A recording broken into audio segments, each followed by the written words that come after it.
નમસ્તે મિત્રો. એક પ્રશ્ન ઘણા બધા લોકો એ કરતા હોય છે, રોજ કેટલું ચાલવાનું. આ ચાલવું એ એક બેસ્ટ એક્સરસાઇઝ છે, કારણ કે એમાં બહુ સાધનોની જરૂર પડતી અને વ્યક્તિ કોઈ પણ સમયે ચાલી શકે છે. ઘણાને સવારે ચાલવું ગમે છે, ઘણાને સાંજે ચાલવું ગમે છે, ઘણાને રાત્રે જમ્યા પછી ચાલવું ગમે છે. તો એ વ્યક્તિ પર આધારિત છે. બેસ્ટ સમય સવારનો એટલે છે કે તમે ફ્રેશ હો અને ચાલો તો તમને વધારે આનંદ થાય અને આખો દિવસ પણ ચાલ્યા પછી તમને સ્ફૂર્તિ રહે.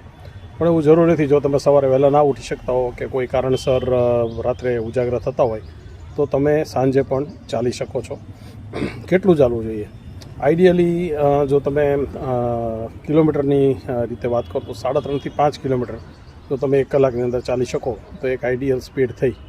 ચાલતી વખતે તમે એકબીજા સાથે વાત કરો તો તમને થોડુંક શ્વાસની તકલીફ લાગવી જોઈએ, એટલી ઝડપે તમારે ચાલવું જોઈએ.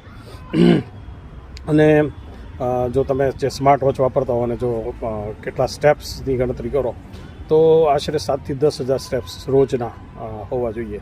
પછી તમે ઝૂલે બેઠા હો અને સ્માર્ટ વોચ ગણી લે સ્ટેપ્સ, એ વસ્તુ અલગ છે, એ ના ગણવા જોઈએ.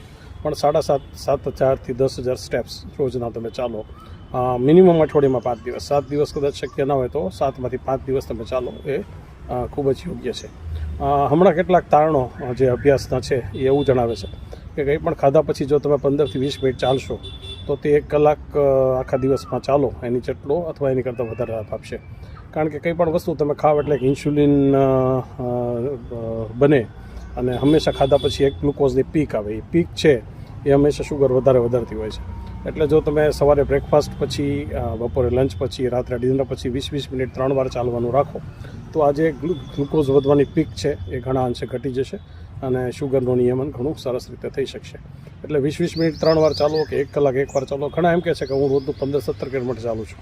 હવે આ એવી વાત છે કે 7 થી 10,000 પગલામાં તમને જે હેલ્થ બેનિફિટ છે એ મહદઅંશે મળી ગયો છે.